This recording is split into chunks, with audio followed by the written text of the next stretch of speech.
예, 오늘은 주제가 특별히 돈에 관계된 주제입니다. 건강한 재정생활. 사실 돈 문제 얘기하는 것이 좀 민감한 부분이기도 합니다만은 중요하지 않은 중요한 제목이라고 말하지 않을 수가 없습니다. 왜냐하면 사실 예수님께서 비유를 많이 드셨는데 그 비유 가운데 3분의 2가 재물에 관계된 비유입니다. 뿐만 아니라 성경에 700번 이상 그렇게 특히 재물과 이 돈에 대해서 말씀을 하고 있습니다. 자, 그렇다면 사람들에게 돈이 뭐냐라고 이렇게 질문을 한 그 인터뷰를 제가 본 일이 있는데요. 돈에 대해서 사람들이 10명이면 10명이 다 정의가 다르고 생각이 다른 것 같아요. 주로 좀 좋은 차원에서 이렇게 얘기를 하는 사람들은 돈은 정말 꼭 필요하고 너무 중요한 것이다. 또 어떤 사람은 자동차에 기름과 같은 것이다.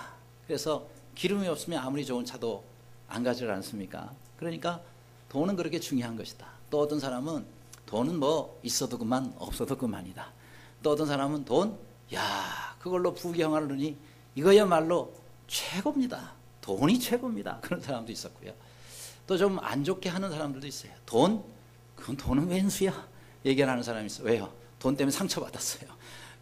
또 돈이 없을 때 힘들잖아요. 그래서 돈에 대해서 안 좋은 기억을 갖고 있는 사람은 안 좋게 얘기를 또 합니다. 그런데 저 영국의 런던에 어떤 한 신문사에서 돈에 대해서 정의를 내려보라 해가지고 공모를 했습니다.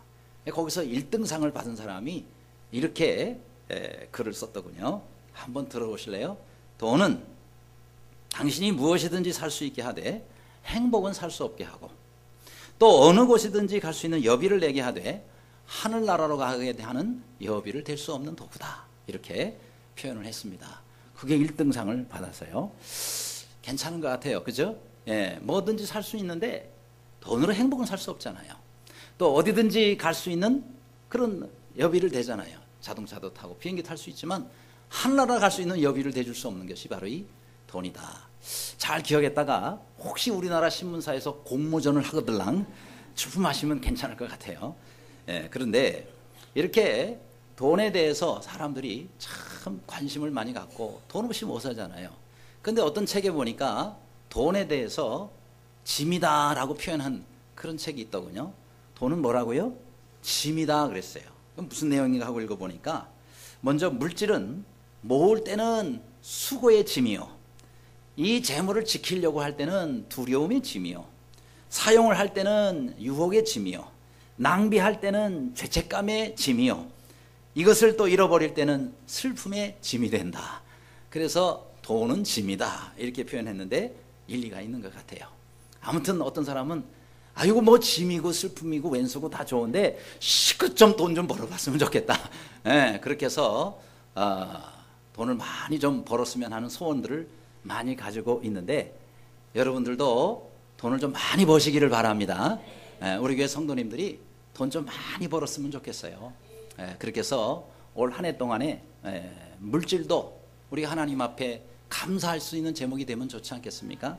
그런데 이런 돈에 대해서 그럼 과연 어떤 자세를 가지고 우리가 이 돈을 대해야 되겠느냐 하는 겁니다. 자, 첫째로 주신 것에 감사해야 된다 그랬습니다. 따라합시다. 주신 것에 감사하자.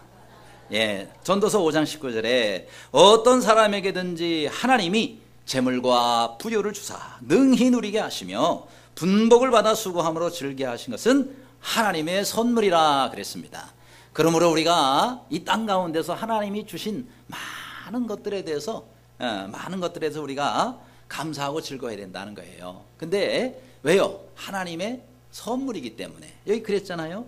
어떤 사람에게든지 하나님이 재물과 부여를 주셨다 그랬습니다. 그러니까 내가 지금 가지고 있는 거는 하나님이 주신 그와 같은 선물이요 하나님이 주신 것들이라는 것을 알아야 된다는 거죠. 물론 어떤 사람은 내가 일해가지고 내가 수고해서 내가 버는 돈인데 왜 이게 하나님이 주신 거라고 말한 것이요? 이렇게 말할 수도 있을지 모릅니다. 그러면 내가 일할 수 있도록 환경을 주시고 내가 일할 수 있도록 내게 건강 주시고 내가 일할 수 있도록 직장을 주시고 또 내가 일할 수 있도록 하나님 내게 생명을 주셨고 건강을 주셨는데 여러분 왜 그것은 계산하지 않느냐 하는 거예요. 농부가 여러분 땅에다가 밭을 갈고 거기다가 씨를 심고 아니면 논에다가 농사를 짓고 그렇게 여러분이 합니다만 사람이 할 수 있는 일도 있잖아요. 그렇죠? 그 씨를 갖다가 심어야 되죠. 그렇죠? 그 다음에 나중에 거기다가 뭐 이렇게 농약 같은 것도 좀 줘야 되고 그 다음에 또 나중에 그 추수도 해야 되고 하는데 하나님이 하신 일이 뭐냐? 여러분 하나님이 땅을 주셔야 그 땅에다가 심는 거예요. 또 물을 주셔야 되는 거예요. 그 다음에 또 공기도 있어야 되고 적당한 기온도 있어야 되고 그 다음에 그것을 잘 자라가게 해야 되고 그렇죠? 그 다음에 태풍이라든지 뭐 여러 가지 홍수 이것도 안 되는 겁니다. 그러니까 하나님께서 하신 일과 사람이 한 일을 농사 하나만 놓고 보더라도 9대 1이라는 거예요. 하나님이 해주신 일이 9고 사람이 한 일이 하나가 있는데 왜 그것은 감사할 생각을 하지 않느냐라고 말하는 것입니다. 그러니 야 우리 하나님께서 이 모든 것을 주시는 것이구나. 그래서 신명기 8장에도 내 하나님 여호와를 기억하라. 그가 내게 재물 얻을 능을 주셨습니다. 그래요. 하나님께서 우리가 재물로 얻을 수 있는 능력을 주셨기 때문에 우리가 그 재물을 얻게 된 것이다. 그래서 하나님을 기억하라 그랬어요. 이같이 하심은 내 열조에게 맹세하신 언약을 오늘같이 이루게 하려 하심이라 그랬습니다. 따라서 하나님께서 내게 이 재물을 주셨는데 이 재물을 통하여 하나님의 약속을 이루게 해주신다는 거예요. 그러므로 여러분 하나님이 주신 것을 통해서 하나님의 약속을 이루어가는 우리 모두가 되시기를 바랍니다. 따라서 그 모든 재물을 감사하는 사람은 하나님의 약속이 그 사람을 통해서 이루어지는 거예요. 그러나 그것을 감사하지 않는 사람은 하나님의 약속과 상관이 없게 되는 겁니다. 따라서 물질이 마지막이 아니에요. 물질을 통해서 하나님께서 내게 주신 이 땅과 영원한 하늘에서 주실 그 약속을 우리의 것으로 만들어야 되지 않겠느냐 하는 겁니다. 그래서 우리는 무엇을 가졌든지 감사하자 하는 겁니다. 근데도 감사가 잘 안 되죠. 왜? 자꾸 비교가 되거든요. 아이 저 사람은 나보다 더 많이 가지고 있고 나보다 더 잘 살고 있고 그런데 이게 감사가 됩니까? 더 주세요. 더 채워주세요. 아 왜 요거밖에 안 줍니까? 그렇게 우리가 불평할 때가 많이 있습니다. 이거는 마치 이와 같아요. 여러분 저 7살 난 아이를 둔 엄마가 있었어요. 근데 이 엄마가 얘를 데리고 이웃집을 놀러 갔습니다. 근데 이제 이웃 아주머니가 얘가 너무 이쁘고 귀여우니까 얘야 이것 좀 먹어라 그러면 사과를 하나를 주는 거예요. 그런데 얘가 말이죠. 사과를 손을 내밀어 이렇게 받으면서 뭐라고 얘기를 해야 돼요? 고맙습니다, 감사합니다 해야 되죠? 여러분 자녀 같으면 다 그럴 거 아니겠어요? 그런데 얘는 받으면서 고맙다는 말을 안 해요. 그러니까 엄마가 얘야 너 저 아주머니가 다른 사람이 이런 거를 주면 뭐라고 해야 되지? 라고 이렇게 물었어요. 그럼 감사합니다 그 말을 하라 얘긴데 얘가 받은 사과를 이렇게 다시 탁 내밀면서 이거 좀 깎아줘요 그러더래요. 아니 사과를 주면 감사하다 그래야 되는데 이제는 사과까지 껍질까지 까달라고 그렇게 요구를 하고 있는 겁니다. 마치 물에 빠진 사람 살려줬더니 내 보찜 내놔 이런 식하고 다를 바가 없다는 거죠. 근데 우리도 그렇게 살 수가 있습니다. 어떻게 해요? 하나님이 지금까지 인도하시고 많은 것들을 주셨는데 감사하기는커녕 나 왜 부자로 안 만들어줘요 따지는 사람하고 똑같다 하는 겁니다. 별로 아멘들이 없으신데 자 우리가 이제 초등학교 다닐 때 좀 많이 해본 실험 중에 하나가 뭐냐면은 여러분 모래가 이렇게 쌓여 있으면 그 모래 속에서 여러분 쇳가루를 어떻게 찾아요? 이 쇳가루 막 손으로 막 이렇게 해가지고 그런 다음에 눈으로 막 이렇게 찾아보면은 쇳가루가 막 팍팍팍 떠오르면서 손 안에 뭐가 집니까? 전혀 안 그렇죠. 쇳가루가 어디 있는지 보이지를 않습니다. 예, 그렇죠. 손가락으로 집어낼 수가 없어요. 그런데 간단한 방법이 있잖아요. 어떻게 해요?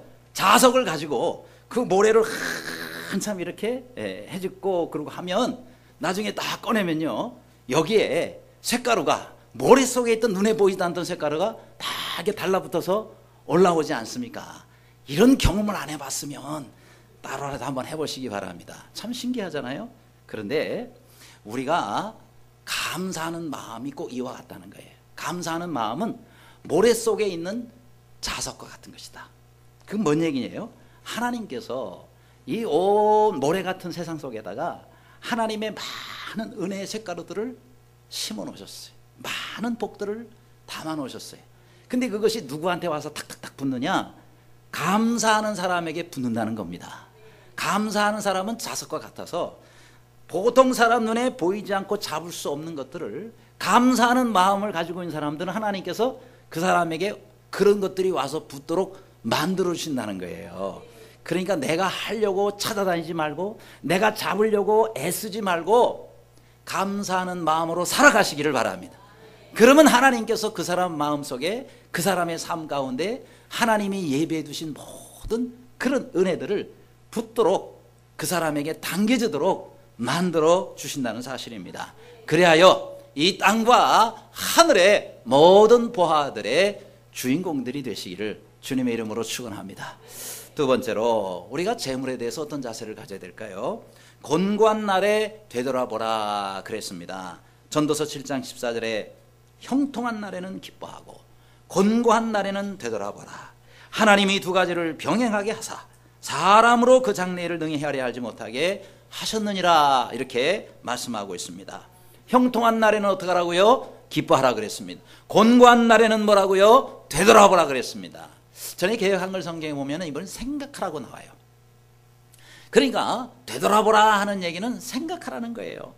여러분 우리가 형통한 날에는 누구나 다 기뻐할 수가 있습니다. 아이 뭐 잘 되는데요. 저절로 기뻐지잖아요.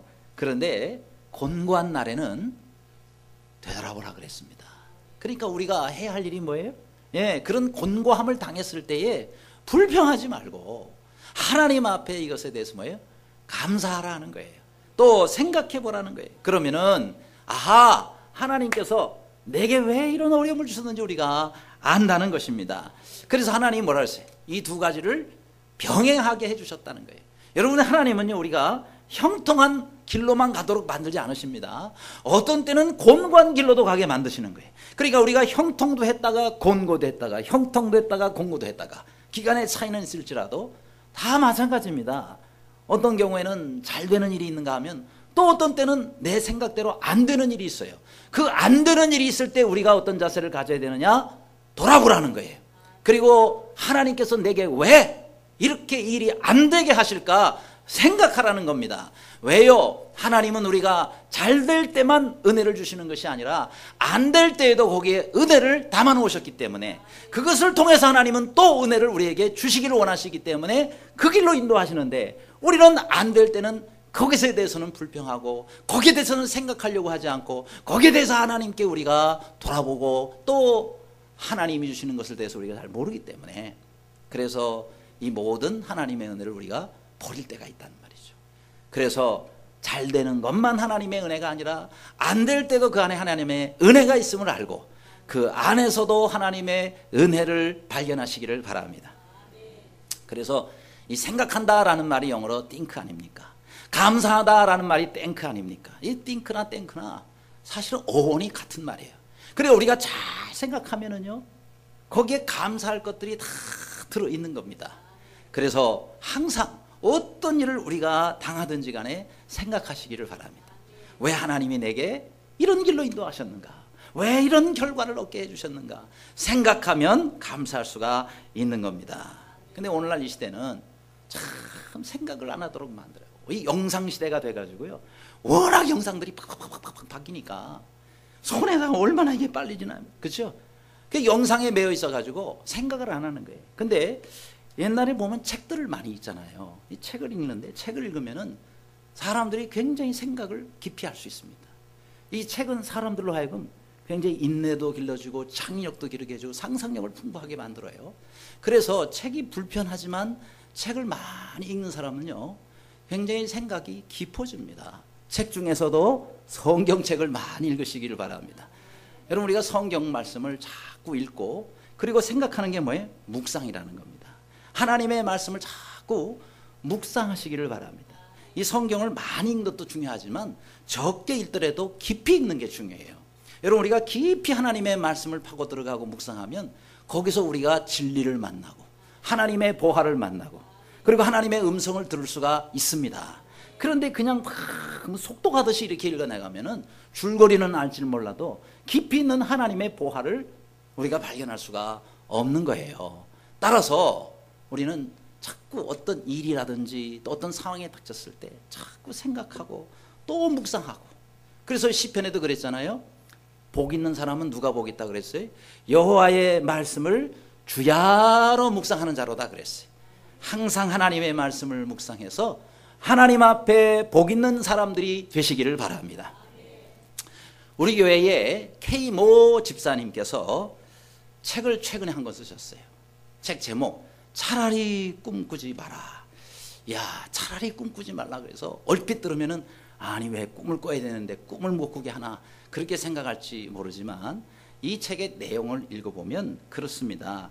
잘못된 꿈이라면 꾸지 말라는 거예요. 잘못된 꿈을 꾸지 말고 진정한 꿈을 꿔라. 가치 있는 꿈을 꿔라. 그 내 책의 핵심이 바로 그겁니다. 그래서 우리가 꿈을 꾸는 사람, 이게 어떤 꿈을 꾸느냐가 참 중요한 거 아니겠어요? 그렇죠? 근데 이 책에 대해서 어떤 사람이 그 서평을 써놨더라고요. 그래서 그걸 읽어보니까 이렇게 썼어요. 이 책은 사소한 일 속에서 커다란 깨달음과 생각을 안겨주는 책이다. 그리고 그래서인지 쉽게 읽혀지는 책인데 뭔가 많은 생각을 하게 만드는 여운이 깊게 남는 책이다. 그래서 생각하도록 만들어주는 책이라는 거예요. 그래요, 우리가 늘 생각해야 됩니다. 과연 나는 어떤 삶을 살아야 될까? 나는 과연 어떤 신앙인이 돼야 될까?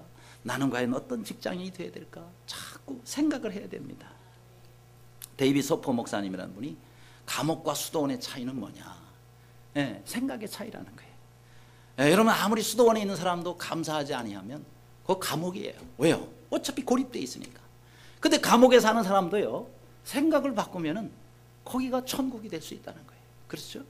여러분 아무리 대궐 같은 집에 살아도요, 감사하지 않은 사람은 그런 집이 절대 행복할 수가 없어요. 감옥처럼 살 수가 있어요. 그렇죠? 큰 집에 살아도 감옥처럼 살 수가 있어요. 그런데 좁은 집에 살더라도요, 늘 감사하는 사람은 그 어디나 하늘나라가 되는 겁니다. 아무리 작은 집이라도 천국처럼 사는 사람이 있고 큰 집이라도 감옥처럼 사는 사람이 있다. 우리가 어떻게 생각하고 어떻게 감사하느냐에 따라 달려있다. 우리가 좀 부족할지라도, 내가 지금 좀 부족할지라도 자족하는 마음을 가지시고 감사하는 마음을 가지시기를 바랍니다. 그럴 때에 우리 하나님께서는 우리에게 마음속에, 생활 속에 천국을 허락하시는 거예요. 세 번째로 우리가 물질에 대해서 어떤 자세를 가져야 된다고요? 이웃을 위해서 베풀며 살자 그랬습니다.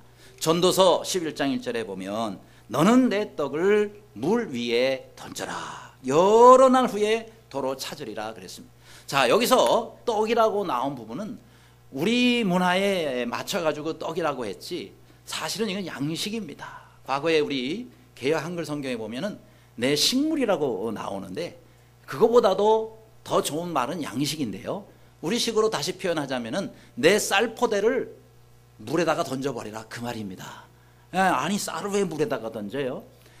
그것이 흘러 가가지고 저 밑에 정말 그 쌀 한 바지가 없어서 굶어 죽게 된 가족이 있었다는데 그 가족이 그걸 통해서 먹고 살아서 그 다음에 그들이 갚다가 보니까 다시 그것이 나에게까지 오더라 이런 겁니다.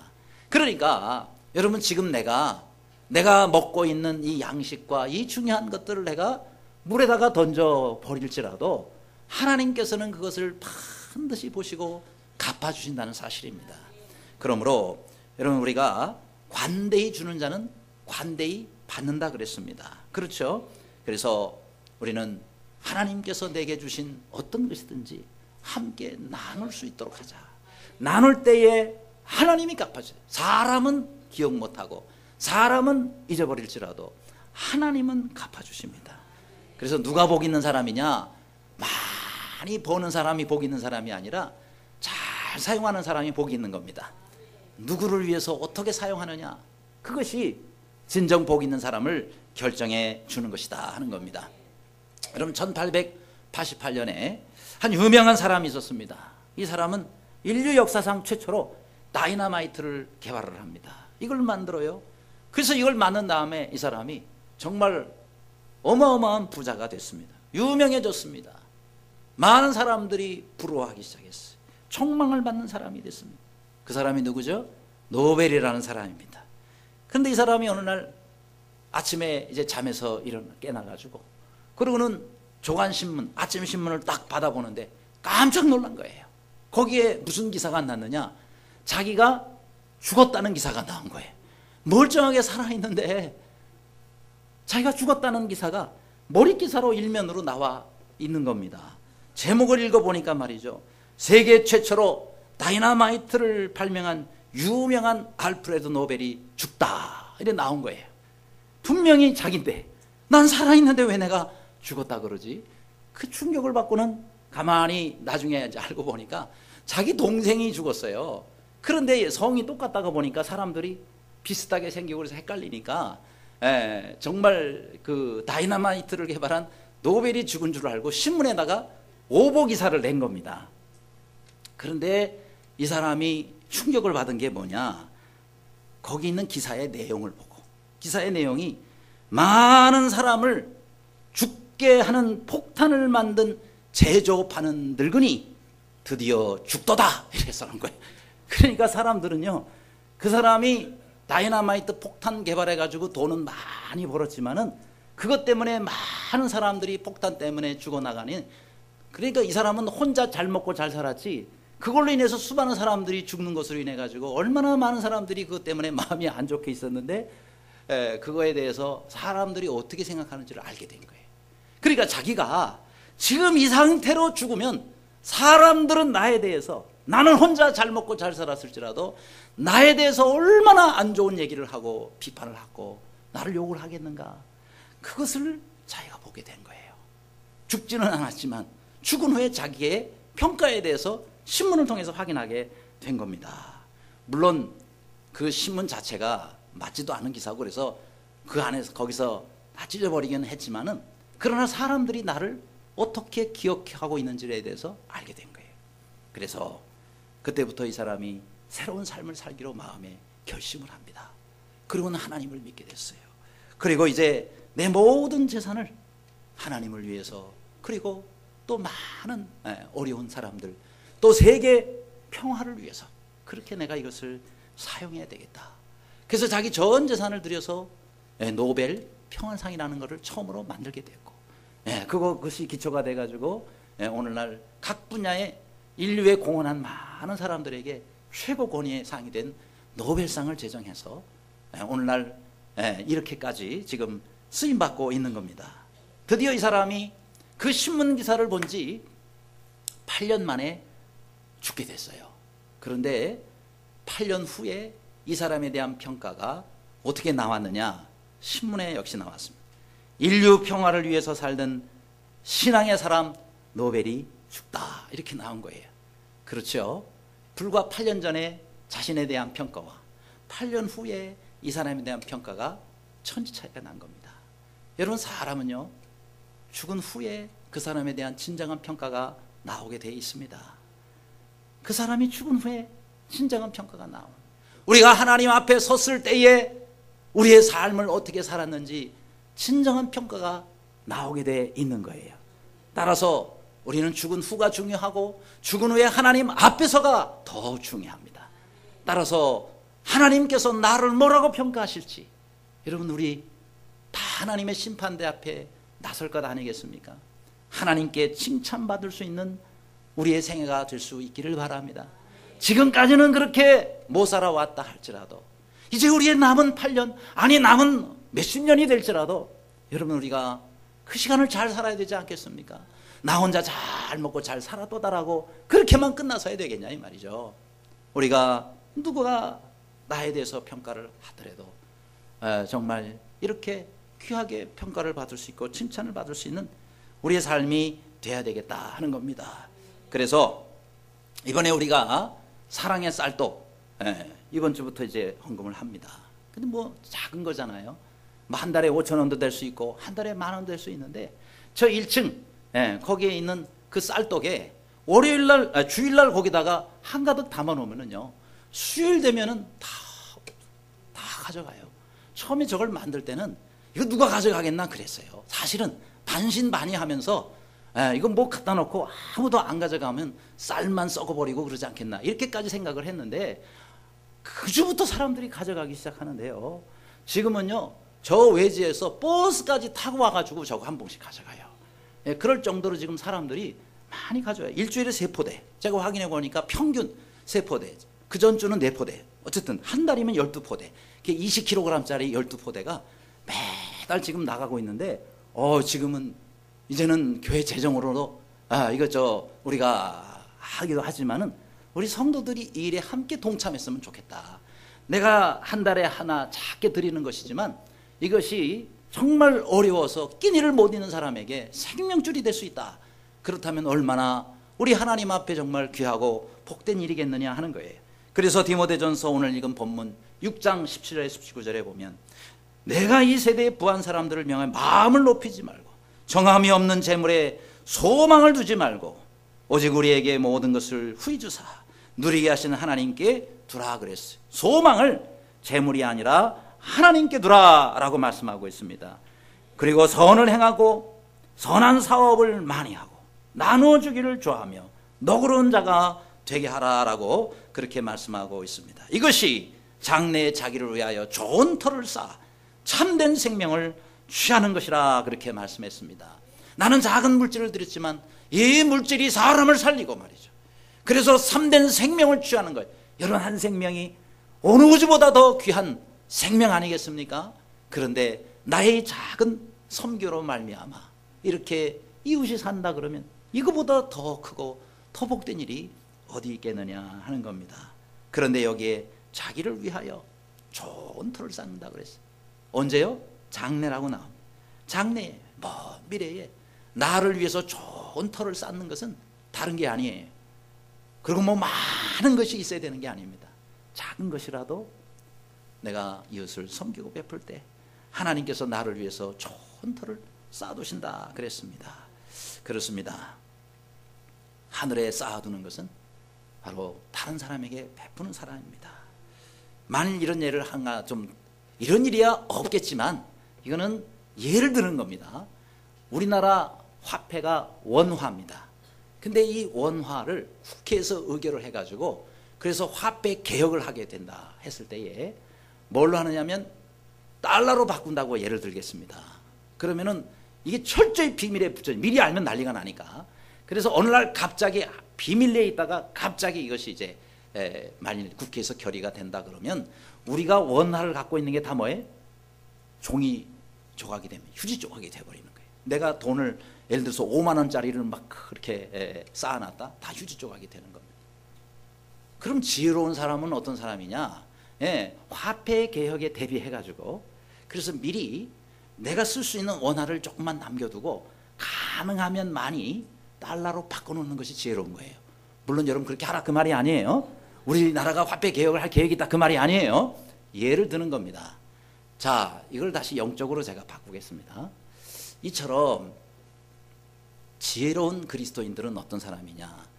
땅에 있는 재물을 많이 확보를 하는 사람이 아니라 우리가 천국 화폐로 많이 바꿔두는 사람, 그런 사람이 지혜로운 사람이다 하는 거예요.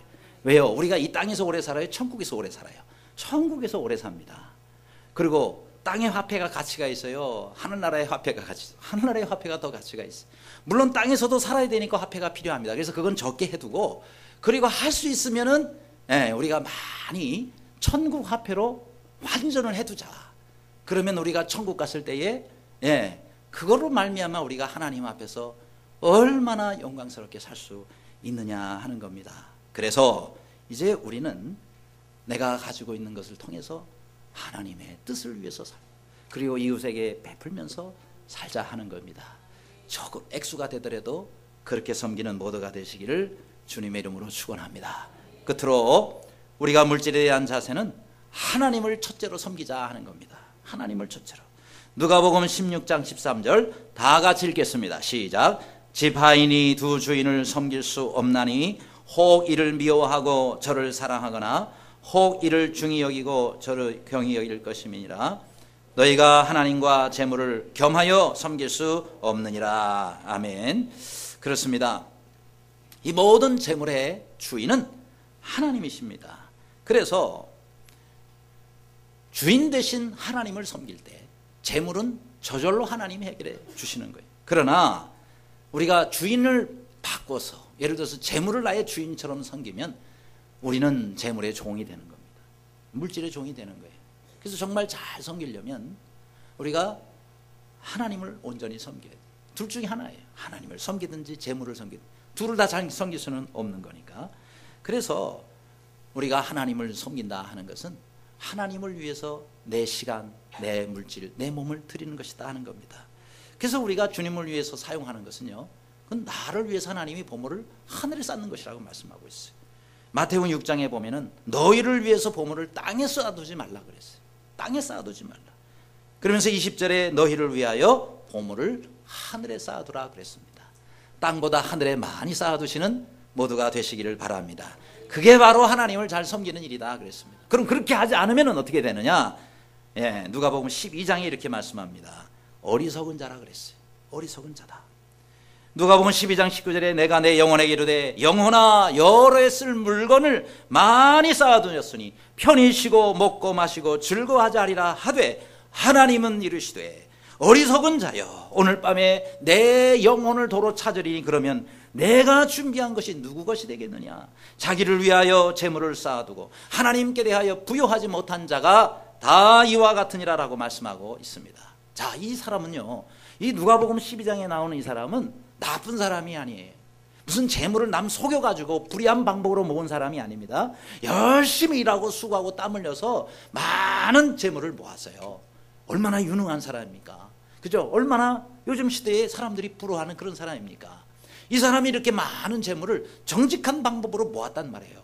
그리고 이것을 낭비하지 않고 곡간을 더 많이 짓고 넓게 쌓아가지고 거기다 다 이렇게 집어넣고 그러고는 잘 관리를 하는 겁니다. 그러고는 평생 먹을 계획을 세우는 거예요. 괜찮지 않은 사람입니까? 그런데요, 하나님께서는 이 사람들을 어리석은 자여라고 말하고 있어요. 왜요? 딱 한 가지가 잘못됐어요. 다 잘했는데 딱 한 가지를 못했어요. 뭘 못했어요? 하나님께 부여하지 못했다는 거예요. 하나님께 부여하지 못했다. 땅에서 지금 내 몸을 위해서, 내 육신을 위해서는 부여하게 만들어 놨는데 내가 영원히 보낼 그곳에 대해서는 아무 준비를 안 해놓은 거예요. 하나님께 대해서는 전혀 부여하지를 못했단 말이죠. 그럼 하나님 앞에 가면 이 사람은 어떻게 될까요? 가장 가난한 자가 되는 것이겠죠. 그렇죠? 여러분, 우리가 땅에서도 부여하지만 하나님 나라에서 더 부여할 수 있기를 바랍니다. 그게 하나님 우리에게 원하시는 거예요. 여러분, 하나님 우리를 너무 사랑하시잖아요. 너무 우리를 사랑하시잖아요. 그래서 우리가 이 땅에서 잘 되는 것보다 하나님 나라에 가서 더 잘 살기를 하나님 원하십니다. 물론 땅에서도 잘 살기를 바랍니다. 하나님 그거 원하세요. 그러나 하나님 앞에서 영원한 곳에서 천국에서 우리가 더 잘 살기를 하나님은 원하신단 말이죠. 여러분, 부모님이라면, 정상적인 부모님이라면 자녀들이 정말 잘 되기를 원하시지 않겠어요? 그러면 그 자녀가 지금 여기서 잠깐 있는 것보다 더 영원한 곳에서 더 잘 되기를 여러분 부모라면 원하시지 않겠어요? 하나님도 똑같다 말이죠. 하나님은 정말 우리가 어리석은 자가 되기를 원치 않습니다. 여기서 잠깐 잘 살고 영원한 미래 하나님 앞에서 불행하게 사는 자가 되기를 원치 않는다. 그래서 탐심을 버리라 그랬습니다. 우리의 욕심이 땅에서 부여하는 데는 관심이 있지만 하나님 나라에서 부여하지 못하도록 만든다는 거예요. 그래서 탐심을 버리라 그랬습니다. 어떤 한 여인이요, 이 아편 밀수를 하는데 그렇게 일을 많이 했어요. 그래서 이 한쪽에는 아편 보따리, 한쪽에는 애기 보따리를 안고, 그리고 저 만주에서 압록강을 건너 그 철교를 건너서 가고 있었습니다. 그런데 기차에 평소에 안 올라타던 안전원이 딱 올라타가지고 말이에요, 각자 짐을 다 조사를 하는 거예요. 큰일 났다. 이 아편 짐보따리 걸리기만 하면 나는 감옥에 들어가서 아니면은 저 아오지 탄광으로 보내 죽겠구나. 이 생각으로 이걸 어떡하나. 이거 내가 얼마나 이거 막 공들여서 이거 하는 거야. 그러나 이걸 붙잡고 있으면 안전원한테 걸리면 끝장이 아니에요. 그래서 어렵게 결정을 하고 마침 압록강 철교를 기차가 지나가고 있길래 창문을 얼른 열어가지고 그 아편 보따리를 창밖으로 던져버렸어. 강물에 빠지니까 뭐 증거도 없을까. 그러고는 이제 드디어 조금 있다가 안전원이 와서 애기 보따리를 한 거예요. 이게 뭐요? 애기 보따리예요. 어디 줘봐요. 하고 보따리를 열어보는데 아편 보따리예요. 이게 애기 보따리가 아니라 아편 보따리. 그러니까 이 여인이 순간적으로 두 보따리를 헷갈린 겁니다. 그래서 아편 보따리를 버린다는 게 애기 보따리를 버린 거예요. 애가 강물에 빠져 죽고 자기는 아편 보따리 때문에 걸려가지고 감옥에 가. 이 한순간의 실수란 말이죠. 얼마나 안타까운 일입니까? 그런데 우리도 인생 열차를 타고 가다 이런 실수를 할 수가 있습니다. 생명의 주님을 우리가 던져버리고 그리고는 재물 보따리를 붙잡고 살면서 영원한 지옥으로 달려갈 수가 있다 하는 겁니다. 여러분, 우리가 믿음 보따리를 붙잡으실 수 있기를 바랍니다. 세상에 다른 보따리 붙잡지 말고 주님을 향한 믿음과 신앙의 보따리, 그거를 견고하게 붙잡으시기를 바랍니다. 우리가 한 가지를 붙잡는다면 하나님을 붙잡아야 되겠어요. 다른 거는 우리가 붙잡아 봐야 다 헛것입니다. 그래서 우리가 주님을 붙잡고 살자. 그래야 진정으로 우리가 인생에 정말 낙오자가 되지 않겠어요? 여러분, 저 미국에 가면 인앤아웃이라는 햄버거 가게가 있습니다. 맥도날드 햄버거 가게가 요 가까이에 생겼더라고요. 근데 이 맥도날드 햄버거보다도 훨씬 더 맛있습니다. 이건 전부 주관적인 평가입니다. 전 양쪽 다 먹어봤어요. 그런데 이 인앤아웃 햄버거는요, 나중에 한번 먹을 기회가 있으면 꼭 사서 드세요. 왜냐하면 이 맥도날드 햄버거의 이 프렌치 프라이, 이 감자 튀김은 냉동된 거를 써요. 그런데 저 인앤아웃은 생감자를 바로 잘라 그 자리에서 맛이 차원이 달라요. 저만 그런 게 아니라 가본 사람 다 그래요. 근데 저 인앤아웃 햄버거가 미국에는 3개 주밖에 없어요. 캘리포니아와 다른 딱 2개 주밖에, 3개 주밖에 없어서 전국에 전 세계 퍼진 맥도날드하고는 아니죠. 그런데도 불구하고 인앤아웃이 들어가는 데는요, 맥도날드보다 훨씬 매상이 좋아요. 그런데 인앤아웃이 무슨 뜻이냐 합니까? 이거를 이 인앤아웃을 회사를 만든 스나이더라는 사람이요, 저 회사를 만들 때 무슨 이름을 지을까 하고 크리스찬이라서, 그래서 성경을 보다가 신명기 28장 들어가도 나가도 복을 받고, 하나님을 잘 믿는 사람은 들어가도 복을 받고 나가, 그게 인이 들어가도고 아웃이 나가도예요. 그래서 들어가도 나가도 복을 받고 그 말씀을 통해서, 그래서 인앤아웃이라고 이름을 성경에서 따서 지었고, 그리고 이제 저기 가서 음료수를 먹을 때 이러고 이렇게 밑을 보면은요, 그 컵 뒤에다가 잔 316이라고 적혀 있어요. 요한복음 3장 16절. 그리고 이렇게 그 햄버거 쌓는 그 주머니에도, 거기에도 저기 지금 사진에 나오죠. 컵 밑바닥에 요한복음 3장 10. 하나님이 세상을 이처럼 사랑하사 독생자를 주셨습니다. 그 독생자를 믿는 자마다 영생을 얻게 하신다는 요한복음 3장 10절 말씀을 적어놓고, 어떻게 해서든지 이 기업이 하나님의 영광을 위해서 쓰임받도록 그렇게 시작한 기업이라고 그러더라고요. 그래요. 여러분, 우리가 가게 하나를 하더라도, 사업을 하더라도, 학교에서 공부를 하더라도, 어떤 일을 하더라도 주님의 영광을 위해서 쓰임받을 수 있기를 바랍니다. 하나님의 영광을 위해서 하시기를 바랍니다. 그럴 때에 하나님께서 우리가 들어가도 나가도 복을 주시는 것 아니겠습니까? 그래서 땅의 물질, 하늘에 또 영광롭고 신령한 모든 것에 늘 부여하시는 여러분들이 되시기를 주님의 이름으로 축원합니다.